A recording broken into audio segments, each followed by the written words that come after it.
ازيكم عاملين ايه الاخبار؟ وحشتوني قوي قوي قوي قوي. الحقيقه ان انا النهارده مقضيه اليوم او كام ساعه من بدايه اليوم لوحدي في البيت، فحسيت اللي هو اخدكم معايا كده لكام حاجه هعملها ونعمل كده فلوج ليومي وانا لوحدي. ديجا تعبانه بقالها شويه، انا تعبانه بقالي شويه.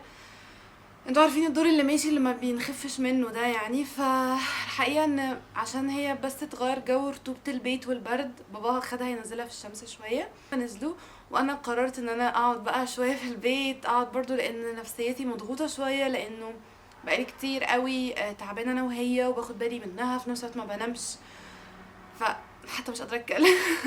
الفتره اللي فاتت حاسه ان انا ما عنديش روتين، او الروتين داخل في بعضه، ودي حاجه مضايقاني قوي. الفتره اللي كان عندي روتين فيها حلو هي فتره كنت بنام فيها بدري انا وخديجه وبصحى بدري، كان الموضوع لطيف وكنت بعمل حاجات كتير قوي. الفتره دي عندي الحياه ملخبطه قوي، كل حاجه كده مش ملهاش ميعاد، والدنيا داخله في بعض والمواعيد داخله في بعض والنوم داخل في بعض. بس حسيت اللي هو النهارده انا قاعده وفي حاجات كده هعملها عشوائيه، الحاجات اللي هي ببقى محتاجه اعملها ليا انا يعني، وانه اكلمكم من داخل الدنيا اللي مقلوبه عادي، لان عادي ان تيجي فترات بصراحه تبقى الدنيا مش منظمه وما عندناش روتين معين، ولكن الحلو بس ان احنا دايما نحاول نرجع اون تراك تاني. يعني شوفي انتي اللي بيجي معاكي ايه اللي بيخلي نفسيتك افضل، بيخلي حياتك افضل وشغلك افضل، واعمليه.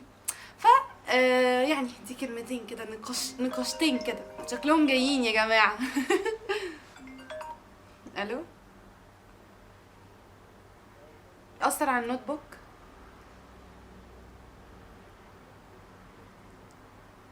ده يعني ايه الاجابه؟ ايه؟ طيب ماشي يا جماعه، انا طلبت نوت بوك عجباني قوي. وبعدين سبتها تيجي برزقها. المهم بقى الحقيقه انه عايزه اعمل حاجات كتير قوي، يعني عايزه اظبط شويه حاجات، فهاخدكم معايا. يلا بينا.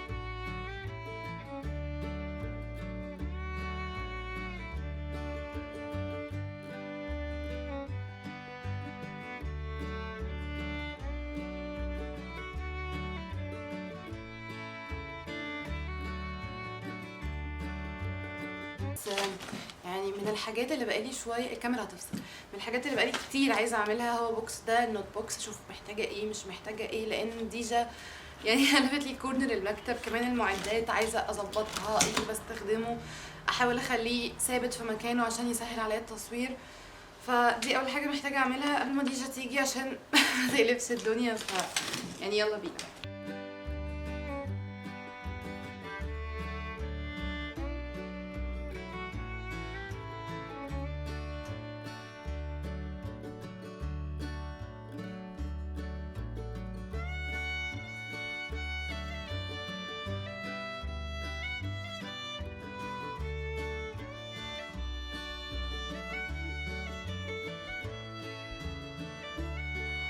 لقيت حاجات كتير قوي مش عايزه ارميها، يعني مش عارفه. معايا نوت بوكس كتير قوي حلوه بس استخدمتهاش. لقيت ايه؟ بصوا شايفين دي يا جماعه؟ كراسه وانا في ابتدائي، تمام، وكنت بعمل جوه اسئله وخلي الناس اللي انا بحبها ترد. بصوا اول حد كاتب لي فيها مين؟ بابا. بابا بسأله بقى اسمك، عنوانك، رقم تليفونك، اكلتك المفضلة، اكتب لي في الاخر كلمة بقى: حبيبتي ونور عيني هدير، يا رب تكوني احسن بنت في الدنيا، ضحكتك فرحتي ووجودك سعادتي، بابا رؤوف. قد ايه بجد حلوه قوي الذكريات دي والحاجات دي، يعني لما بتشوفيها في وقت بعد كده بتبقى حلوه قوي. فمثلا اتبسطت بيها جدا بجد. المهم يعني انا قلبت الدنيا زي ما انتم شايفين، مش عارفه شايفين ولا لا، بس قلبت الدنيا ومحتاجه دلوقتي ارتب بسرعه جدا قبل ما النتيجه تيجي بسرعه، هتهيص في الهيصه. فكفايه رغي، باي، هرجع لكم تاني.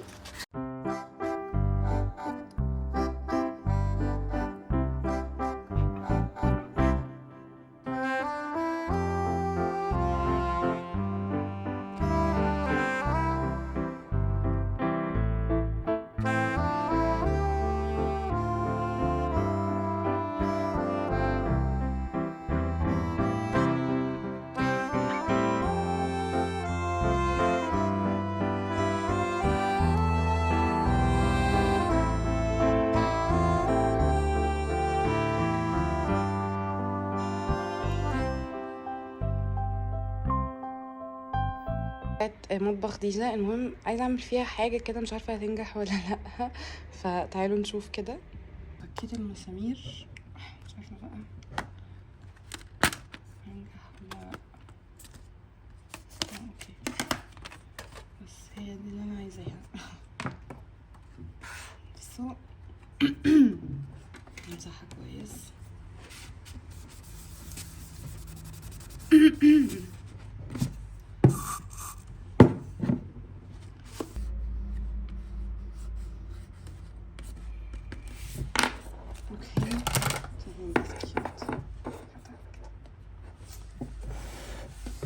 هاند ميد ده ولا مش دي اي وايز دي ولا مش دي اي وايز؟ يا متعلمين يا بتوع المدارس. شايفين بشتت نفسي كام مره. يلا نكمل، مفيش وقت.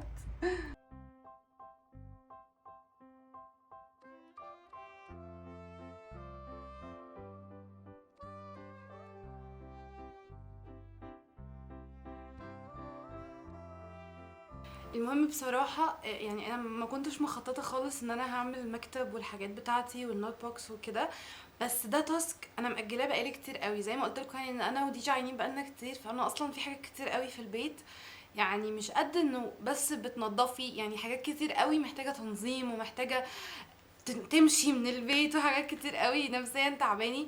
فكانت من ضمن الحاجات دي بصراحة المكتب، وكل ما اجي اقعد عليه مش عارفين، مش مبسوطة كده. المهم يعني الكاميرا للأسف هتفصل، فهناخد بريك. بريك صغير قد كده، وبعدين بقى محمد بيجيب لنا اكل، عشان النهارده بقى كنت بصور وكده، فهيجيب لنا اكل وبعدين بقى هاكل وارجع لكم اقول لكم يومي هيمشي ازاي. نص الفيديو كان لوحدي والنص التاني مع اهلي، فهنشوف هيمشي ازاي. يا رب يكون فيديو بس لطيف عليكم. المهم لحد ما ارجع لكم تاني، ما تنسوش تعملوا سبسكرايب ولايك وشير، عشان انا بقالي كتير ما بنزلش، فالناس ما بتعرفش ان انا نزلت فيديو، فساعدوني ان الناس تعرف ان انا نزلت فيديو. ما قلتوليش ايه رايكم في دي؟ انا عجبتني قوي لونها، يعني انا ما اعرفش، ما كنتش متخيله ان انا ممكن اعمل الستايل ده، بس انا عجبني لونها فظيعه. وبعدين كانت اخر واحده، فعارفين احنا بنخاف قوي ان حاجه تفوتنا، خدتها وقلت بقى ايه هتصرف معايا. بس هي كبيره قوي، يعني عايزه اقول لكم بصوا ودي قد ايه، فهي كبيره قوي، بس عجبني لونها. فقولوا لي ايه رايكم. رحتي فين؟ باي. رحتي باي. انا تعبانة.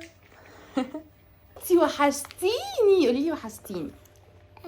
وحشتيني. جيت بقى اوضه خديجه نقعد شويه كده، احاول اديها ناب، وممكن اخد ناب واصحى اشوف بقى كنت عايزه اعمل ايه في الشغل.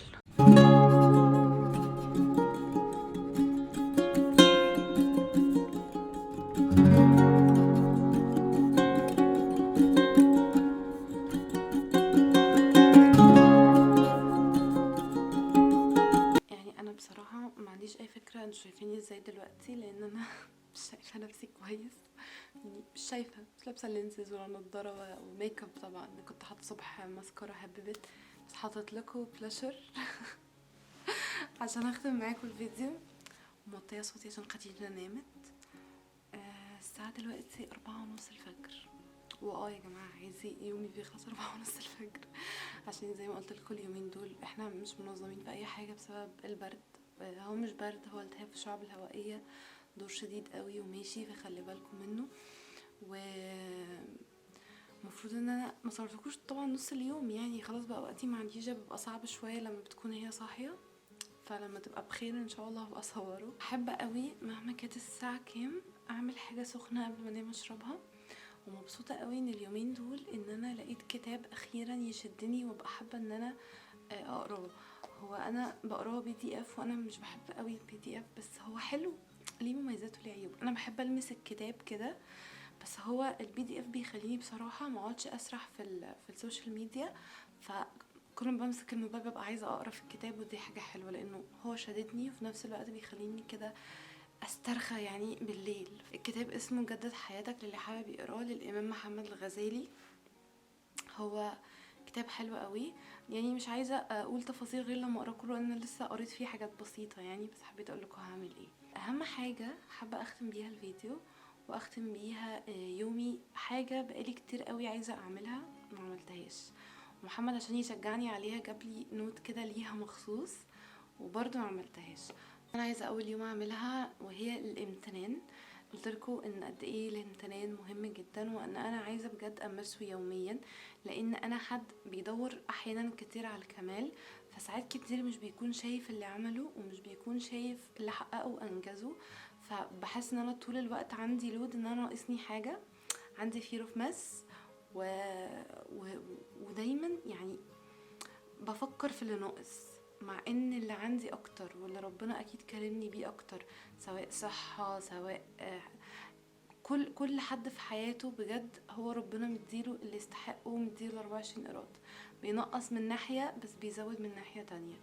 فحاسة ان انا خصوصا بعد الحاجات الكتير اللي انا مريت بيها الفترة اللي فاتت، محتاجة ان انا اركز اكتر على الشكر والامتنان، واركز على النعم الموجودة في ايدي، لان احيانا الوجع بينسيني ده وبيعمل عندي غضب وبنسى ربنا كرمني بايه. فحابة النهاردة ان انا ابدأ معاكم، اختم الفيديو ده بان انا ابدأ اول حاجة مهما كانت الساعة كام، انه قبل ما انام انا هعملها. انتوا كمان قوموا دلوقتي، هاتوا اي ورقة وقلم واكتبوا انتوا ممتنين لايه جدا في يومكم، مش بس كده، اكتبوا حاجات ايجابية عن نفسكم، ما تكتبوش اي حاجة سلبية. يعني اكتبي، يعني انا مثلا هكتب انه النهاردة كنت انشط، النهاردة كنت حاسة ان انا جميلة في كذا، النهاردة كنت هادية، يعني كل الحاجات الايجابية اللي كانت في شخصيتكم. بس ده كان يعني فيديو بسيط قوي، ما فيهوش اي حاجة غير ان انا حبيت اشارككم يومي، يمكن يبقى فيه اي حاجة تشجعكم. لو بتحبوا النوع ده من الفيديوهات اكتبولي في الكومنتس. عندي دلوقتي ساعة قبل النوم اللي هي قبل ما انام، في شوية حاجات كتير قوي بعملها، كنت اتكلمت عن ساعة قبل النوم دي في فيديو، هحطه لكم في الديسكريبشن بوكس تحت، فروحوا شوفوه. بحبكم قوي قوي قوي، تصبحوا على خير.